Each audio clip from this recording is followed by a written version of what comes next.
Okay, so we're going to tackle some 6th grade ELA. We're going to do the Gift of the Magi, and we're going to read it, so we're going to hashtag it, and do the CSPS, and I think there's a couple questions. Alright, so make sure you're putting your name on everything again, because I know there's been some turned in that don't have names. Please try to send pictures, snap little pictures and send them to your teacher. That would be so much easier. Send them through the Google Classroom if you can. Hopefully we all get back together next year and we learn how to really navigate that Google Classroom and stuff so that we can use it much more in the future. Hopefully not for anything like this, though. Alright, so the Gift of the Magi, I'm looking, I don't see a lot of text features, so I'm going to assume that it's literary. Maybe it's Christmas, I don't know, birthday, I have no idea. Okay. $1.87, that was all, and 60 cents of it was in pennies. The pennies saved 1 and 2 at a time by bulldozing the grocer and the vegetable man and the butcher until one's cheeks burned with the silent imputation of parsimony that such close dealing implied. 3 times Della counted it. $1.87. And the next day would be Christmas. Oh, look at that. There was clearly nothing to do but flop down on the shabby little couch and howl. So Della did it, which instigates the moral reflection that life is made up of sobs, sniffles, and smiles, with sniffles predominating. While the mistress of the home is gradually subsiding from the first stage to the second, take a look at the home. A furnished flat at $8 per week. It did not exactly beggar description, but it certainly had the word on the lookout for mendicancy squad. Wow. Okay, so this is a little tough. So we're talking about money. Maybe somebody's house. Maybe home. This is a tough one. Okay. In the vestibule below was a letter box into which no letter would go, and an electric button from which no mortal finger could coax a ring. Also appertaining thereunto was a card bearing the name Mr. James Dillingham Young. The Dillingham had been flung to the breeze during a former period of prosperity when its possessor was being paid $30 per week. Now, when the income has shrunk to $20, though, they were thinking seriously of contracting to a modest and unassuming D. But whenever Mr. James Dillingham Young came home and reached his flat above, he was called Jim, and greatly hugged by Miss James Dillingham Young, and introduced to you as Della. Which was all very good. Della finished her cry and attended to her cheeks with the powder rag. She stood by the window and looked out the dully at a gray cat walking a gray fence in a gray backyard. Tomorrow would be Christmas Day, and she had only $1.87 with which to buy Jim a present. She had been saving every penny she could for months with this result. $20 a week doesn't go far. Expenses have been greater than she had calculated. There always are. Only $1.87 to buy a present for Jim. Her Jim. Many a happy hour she had spent planning for something nice for him. Something fine and rare and sterling. Something just a little bit nearer to being worthy of the honor of being owned by Jim. There was a pier glass between the windows of the room. Perhaps you have seen a pier glass in an $8 flat. A very thin and very agile person may, by observing his reflection in a rapid sequence of longitudinal strips, obtain a fairly accurate conception of his looks. Della, being slender, had mastered the art. Suddenly she whirled from the window, stood before her glass. Her eyes were shining brilliantly, but her face had lost its color within 20 seconds. Rapidly she pulled down her hair and let it fall to its full length. Alright, so we were talking about a Christmas present for Jim.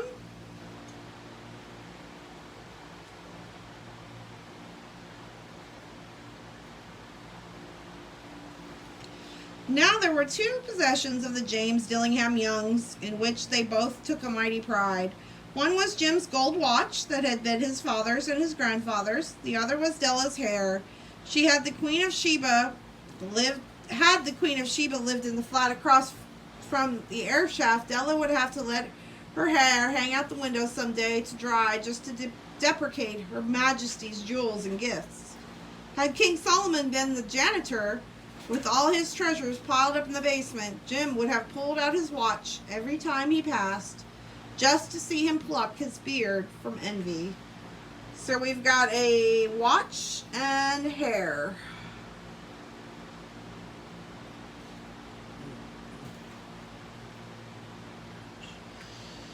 So now Della's beautiful hair fell about her, rippling and shining like a cascade of brown waters. It reached below her knee and made itself almost a garment for her. And then she did it up again nervously and quickly. Once she faltered for a minute and stood well. A tear or two splashed on the worn red carpet. So she put her hair back up.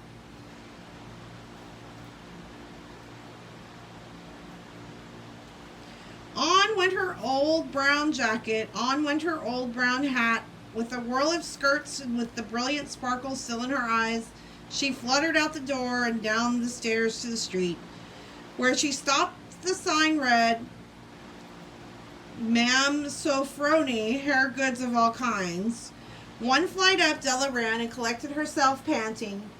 Madame, large, too white, chilly, hardly looking at Sofroni. Will you buy my hair? Asked Delia. So selling her hair?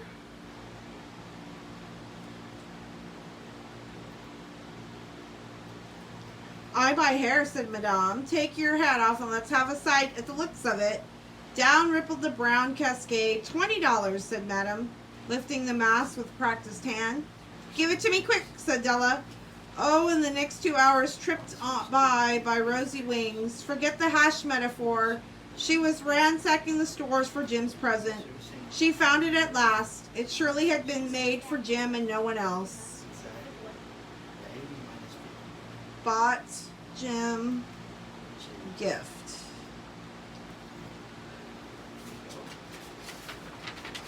Sometimes it's just like the hard part's trying to figure out the way they're asking. It's kind of tricky. There was no other like it in any of the stores, and she had turned all of them inside out. It was a platinum fob chain, simple and chaste in design, properly proclaiming its value by substance alone and not by meticulous ornamentation, as all good things should do. It was even worthy of the watch. As soon as she saw, she knew it must be Jim's. It was like him. Quietness, the value, the description applied to both.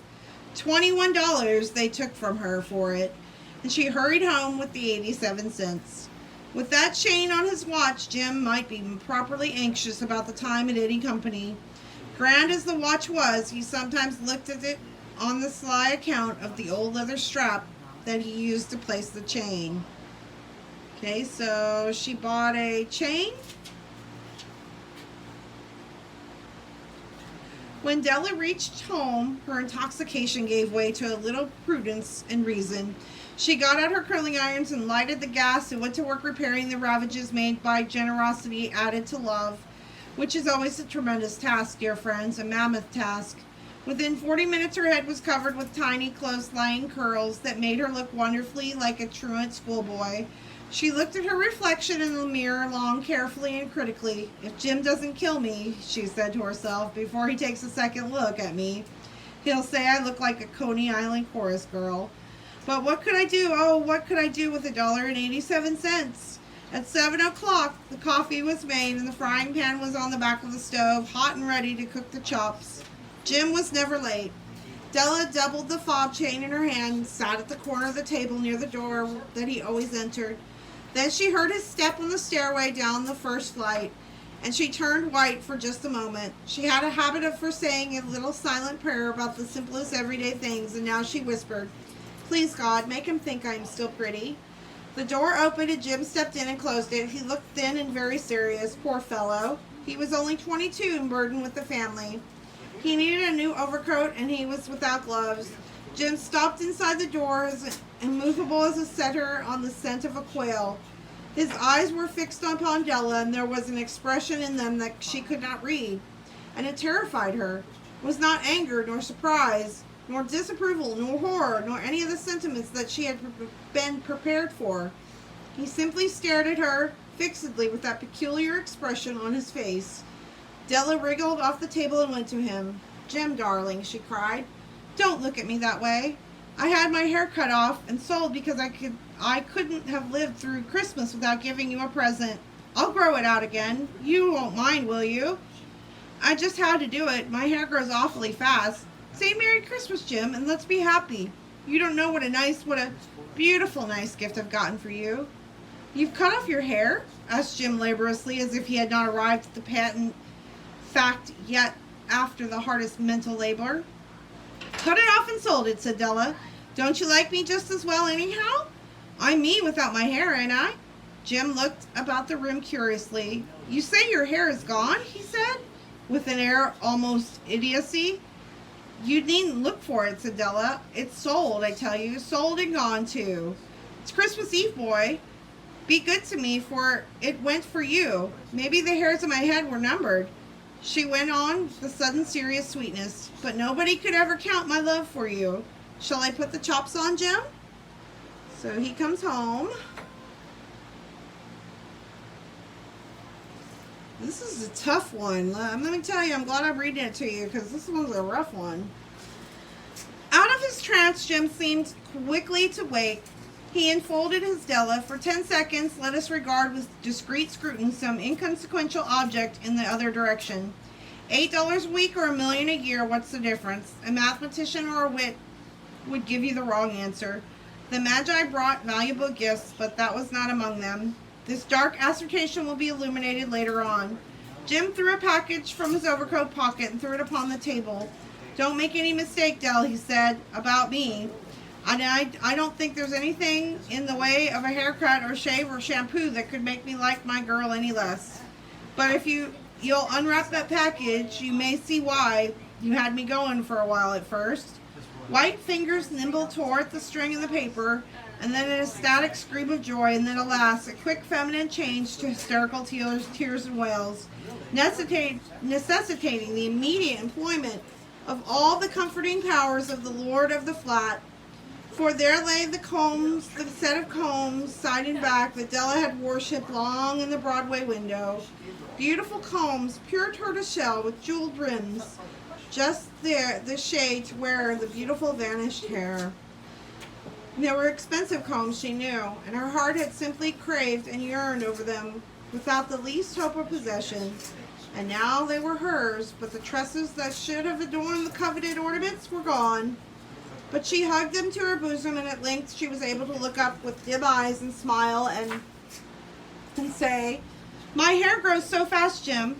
And then Della leaped up like a little slinged cat and cried, Oh, Jim had not seen his beautiful present." She held it out to him eagerly upon her open palm. The dull, precious metal seemed to flash with a reflection of her bright and ardent spirit. "Isn't it dandy, Jim? I hunted all over town to find it. You'll have to look at the time 100 times a day now. Give me your watch. I want to see how it looks." All right, so they exchange gifts.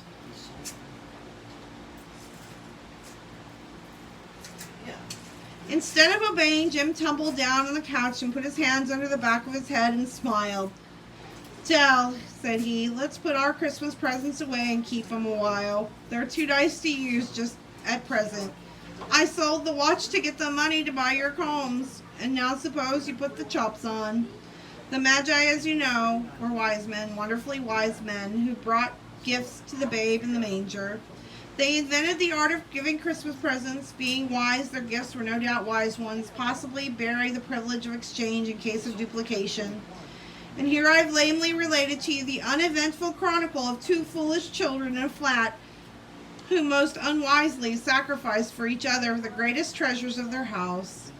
But in last word to the wise of these days, let it be said that all who give gifts, these two were the wisest. Oh, all who give and receive gifts, they are the wisest. Everywhere they are the wisest. They are the Magi. Wow. Okay, so that was pretty difficult. We're going to answer these questions.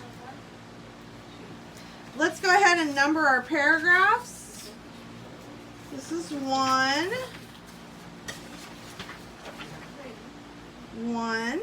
2, 3, 4, 5, 6.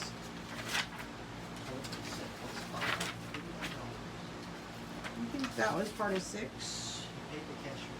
No, 7, 8, 9, and 10. Oh, wait. Sorry, this is 10 right here, and this is 11. Okay. Okay. Where does Della get the $1.87 according to the text? Okay, let's find out where she got her $1.87 from.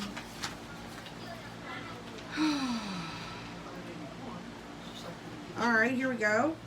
Bulldozing the grocer and vegetable man and the butcher until one's cheeks burned with the silent imputation of parsimony that such close dealing implied. Okay, I'm going to have to help explain this one because it's tough. So I put question 1. So back in the day of this story, you could barter. You could try to negotiate a price. So she would negotiate with the butcher and the vegetable man and try to get a lower price for things. So she was given like an allowance from her husband, and she would spend a smaller amount so that she could save some money. So that is in paragraph 1. By haggling with merchants, by shoveling sidewalks in front of stores, by stealing money from stores, or by working for the grocer, butcher, and vegetable man. Number 2. Why is Della upset at the beginning of the story? So let's see why she's upset.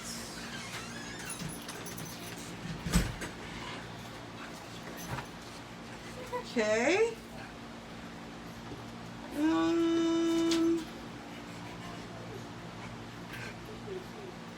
Alright. That's in paragraph 2.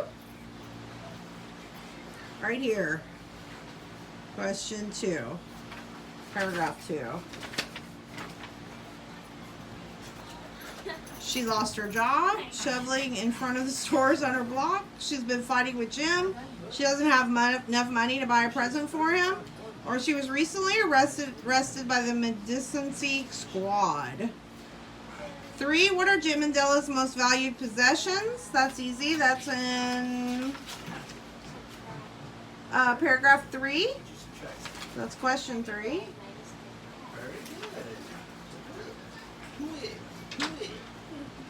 Okay, Jim's watch and Della's hat, Jim's briefcase and Della's jacket, Jim's shoes and Della's cooking pot, Jim's watch and Della's hair. Number 4, why does Della go to Madame Sofroni's? That is down here. Paragraph 5, that's question number 4. Paragraph 5.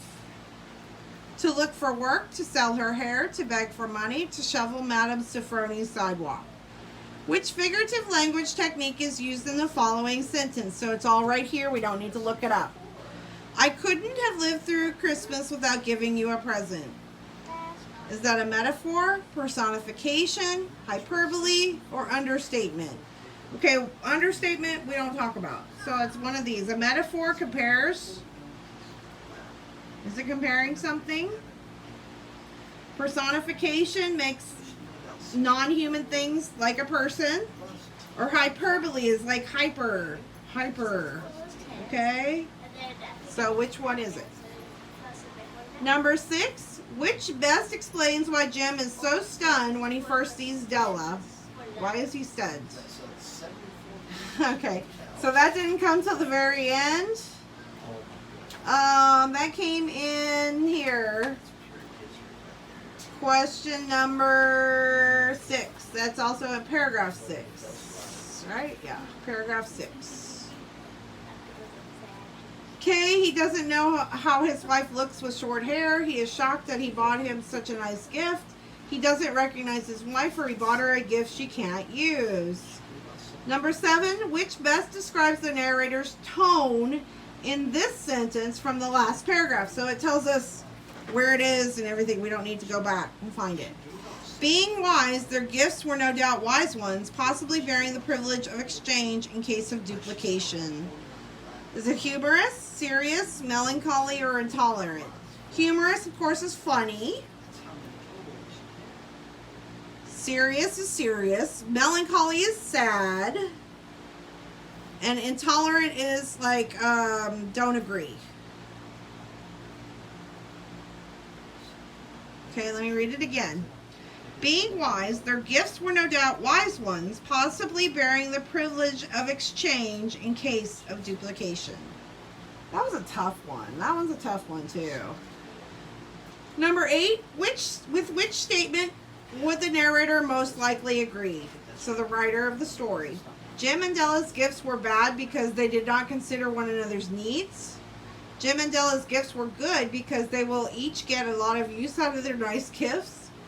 Jim and Della's gifts were bad because they wasted their money on things they can't use. Or Jim and Della's gifts were good because they sacrificed so much for one another. What was the point of the story?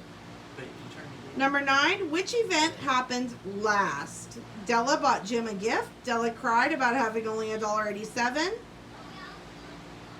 Della went to Madame Sofroni's, or Della cut her hair. Alright, so we could just find out where each of these are. So where did she buy a gift? She bought the gift in paragraph 7.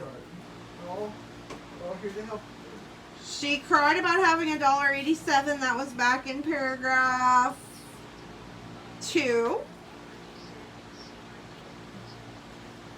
She went to Madame de Sofroni's. That was in paragraph 5. And she cut her hair. Where did she cut her hair?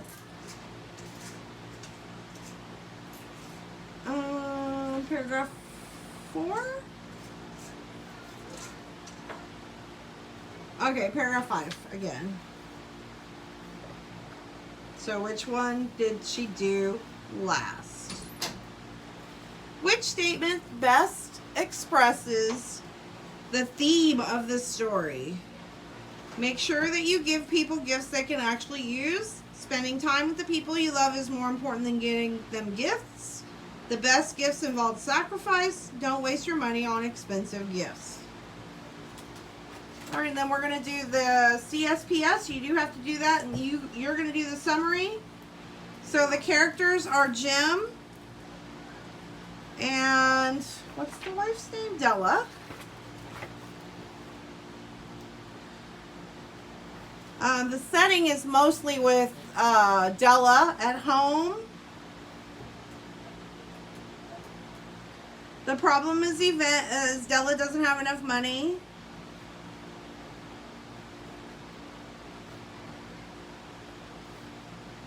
Enough money to buy Jim a Christmas present.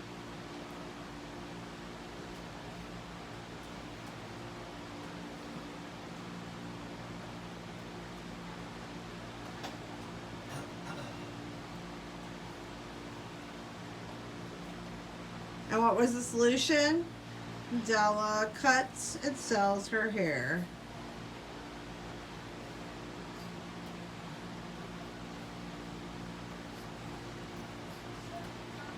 And then so you're going to write the summary. Remember, you're going to write the first paragraph is going to be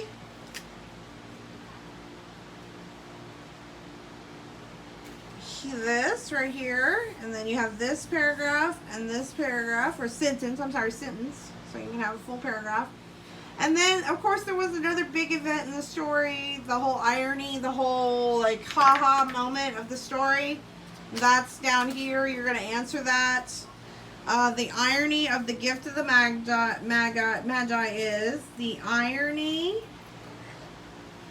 of the gift of the Magi is. And that kind of goes with the outcome here. Not only did she sell her hair, but what happened at the very end. And that is it for 6th grade ELA this week.